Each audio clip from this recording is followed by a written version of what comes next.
سر سے نظر بندی کی بلا تو ٹل گئی، لیکن یہی پر بس نہ تھا۔ جو بلائے ابھی گات میں تھی وہ اس سے بھی زیادہ سخت تھی۔ کچھ ہی دن گزرے تھے کہ ابو طالب بیمار پڑ گئے اور حالت بہت نازک ہو گئی، یہاں تک کہ قریش کو ان کی موت کا اندیشہ ہونے لگا۔ چنانچہ انہوں نے طے کیا کہ ایک بار پھر ابو طالب کے پاس چلے اور ان سے کہے وہ زندگی ہی میں ہمارے اور محمد صلی اللہ علیہ وسلم کے درمیان کوئی فیصلہ کر دے، کیونکہ اگر موت کے بعد اس کو ستائیں گے تو اہل عرب عار دلائیں گے اور کہیں گے کہ زندگی میں تو ہمت نہ ہوئی، اب چچا مر گیا تو شیر بن گئے۔ غرض ابو طالب بستر مرگ پر پڑے آخری سانس لے رہے تھے کہ اسی وقت قریش کے کچھ سردار پہنچے اور بولے، ابو طالب، ہمارے دل میں آپ کا کیا مقام ہے، اس سے آپ بے خبر نہیں۔ ہماری تمنا ہے کہ بھتیجے کے بارے میں آپ انصاف کریں اور اس سے کہہ دیں کہ نہ وہ ہمارے دین کو کچھ کہے اور نہ ہم اس کے دین کو کچھ کہے۔ چنانچہ ابو طالب نے پیارے نبی صلی اللہ علیہ وسلم کو بلوایا اور رسول اللہ کے سامنے قریش کی بات رکھی۔ سب کچھ سن کر رسول اللہ نے فرمایا، آپ لوگ صرف ایک فقرہ کہہ دیں اور بس میں اور کچھ نہیں چاہتا۔ قریش نے کہا، وہ کیا؟ رسول اللہ نے فرمایا، لا الہ الا اللہ۔ یہ سنتے ہی وہ غصے سے تلملا اٹھے اور آپس میں یہ کہتے ہوئے چل دیے، یہ شخص تو ہماری بات ماننے کا نہیں، اب اس کے ساتھ جو کچھ کرو معذور ہو۔ پھر رسول اللہ نے چچا سے فرمایا، چچا ایک فقرہ کہہ دیجئے کہ قیامت کے دن میں آپ کے حق میں گواہی دے سکوں۔ میرے مہربان چچا صرف لا الہ الا اللہ کہہ دیجئے۔ چنانچہ جواب دیا، اہل عرب تانے دیں گے اور کہیں گے کہ ابو طالب تو موت سے ڈر گیا۔ بھتیجے، اگر یہ اندیشہ نہ ہوتا تو میں تیری بات ضرور مان لیتا۔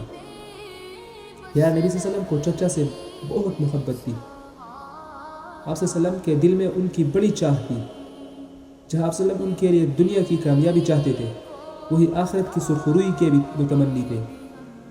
وہ اسلام نہیں لائے تو آپ صلی اللہ علیہ وسلم تڑپ کر رہ گئے، دل کو بہت سخت چوٹ لگی اور پھر حسرت و غم میں آپ صلی اللہ علیہ وسلم گلنے لگے۔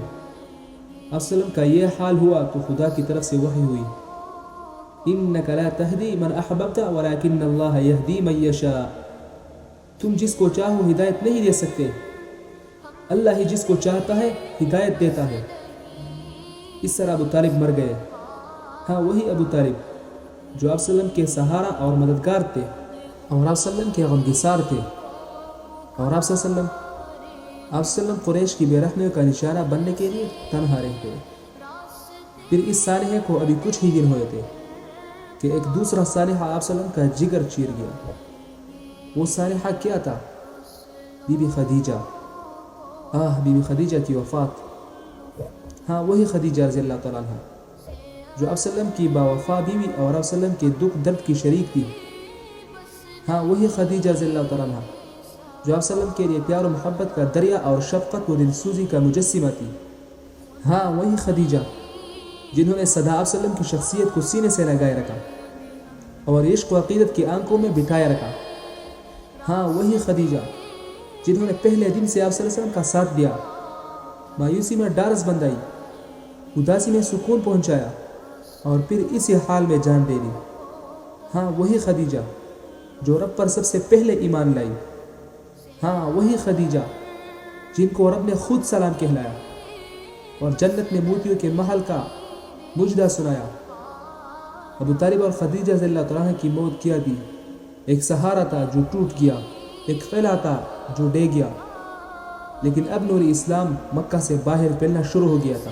اب ناممکن تھا کہ مشرکوں کی پھونکوں سے یہ چراغ بجھ جاتا، چاہے وہ کم ہو یا زیادہ، کمزور ہو یا زوراور، یہ اللہ کا فیصلہ تھا، چاہے کافر کتنے ہی جز بز ہو۔ واللہ متم نورہ ولو کرہ الکافرون۔ اور خدا اپنے نور کو کامل کرے گا خواہ کافروں کو نفرت ہو۔ کافروں نے بہت کوشش کی محمد صلی اللہ علیہ وسلم اسلام کی دعوت دینا بند کر دے، لیکن انہیں ذرا بھی کامیابی نہ ہوئی۔ اسلام کا چراغ گل کرنے کی مسلسل کوشش اور پھر مسلسل ناکامی دشمنوں کے لیے ایک المناک صالحہ تھا۔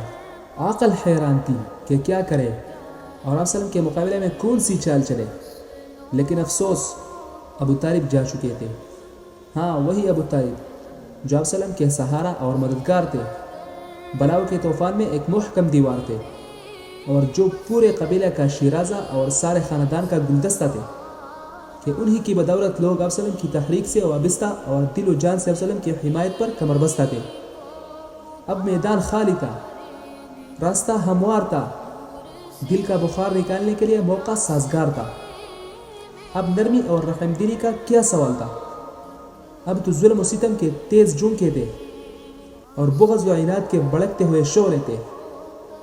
اب آپ وسلم کو ستانے میں ہر ایک شیر تھا، اور ذرہ بر بھی رو رعایت سے کام لینے کے لیے تیار نہ تھا۔ دہا یہ کہ ایک روز آپ وسلم کعبہ میں نماز پڑھ رہے تھے، ایک بدبخت کو شرارت سوجی اور اس نے آپ وسلم پر بکری کی اونج لا کر ڈال دی۔ رحمت عالم کی طرف سے اس بدتمیزی کا کیا جواب تھا؟ کیا اس ظالم کو برا بلا کہا؟ کیا اس کو کوئی بد دعا دی؟ نہیں، صرف اتنا فرمایا، آل مناف پڑوسی کے ساتھ کیسا سلوک ہے۔ ایک دفعہ آپ وسلم کہیں جا رہے تھے، کسی بدبخت نے سر مبارک پر خاک ڈال دی۔ آپ وسلم اسی حال میں گھر آئے۔ بیٹی فاطمہ رضی اللہ تعالیٰ عنہ نے یہ دیکھا تو دوڑ کر پانی لائی اور سر کو دھونے لگی۔ وہ پانی گرا رہی تھی اور اس میں گرم گرم آنسو بھی ملا رہی تھی۔ باپ کی مظلومی ان کا جگر چیر رہی تھی، اور قریش کی بدسلوکی دل کو تڑپا رہی تھی، اور آپ وسلم ان کو تسلی دے رہے تھے، بیٹی رو نہیں، خدا تمہارے باپ کی مددگار ہے۔ اور ابو لہب کا کیا رنگ تھا؟ ابو طالب کی وفات ہوئی تو وہ کچھ دنوں تو خاموش رہا، پھر پہلے سے بھی زیادہ سخت بے دردی سے ستانے لگا۔ اس نے اور اس کی بیوی نے تو اتنا تنگ کیا کہ خدا کی پناہ ناک میں دم کر دیا۔ اور ابو جہل کا کیا اندازہ رہا؟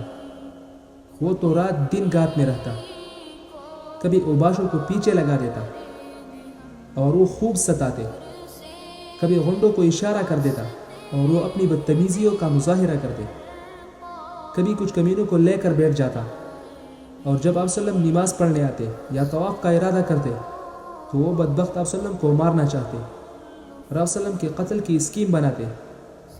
حضرت ابوبکر صدیق رضی اللہ تعالیٰ عنہ ان کو روکتے اور ان کی حرکتوں پر بیزاری اور نفرت کا اظہار کرتے، بہت ہی حسرت کے ساتھ کہتے، کیا کسی کو محض اس بات پر قتل کرو گے کہ وہ کہتا ہے میرا رب اللہ ہے، حالانکہ وہ اللہ کے پاس سے واضح نشانیاں بھی لے کر آیا ہے۔ نتیجے میں ابوبکر صدیق رضی اللہ تعالیٰ عنہ بھی ان کی اذیتوں سے نہ بچ پاتے، سب چاروں طرف سے ٹوٹ پڑتے اور بے تحاشا مارتے کہ آئندہ ہونٹ ہلانے کی بھی جرت نہ کرے اور وہ اپنی ناپاک حرکتوں کو پوری آزادی سے انجام دے سکے۔ مگر ابوبکر صدیق رضی اللہ تعالیٰ عنہ کب ماننے والے تھے؟ وہ جانتے بوجھتے اپنی جان خطرے میں ڈال دیتے، کیونکہ ان کو اپنی جان سے زیادہ آپ وسلم کی جان پیاری تھی۔ پھر ماننے کا سوال بھی کیا تھا کہ دوست کے لیے ہر چوٹ ان کے لیے آرامی جان اور باعث تسکین و اطمینان تھی۔ اور آپ وسلم کا کیا حال تھا؟ آپ وسلم بہت ہی درد و حسرت کے ساتھ بار بار فرماتے، خدا کی قسم جب تک ابو طالب زندہ رہے قریش نے مجھ کو کبھی نہ ستایا۔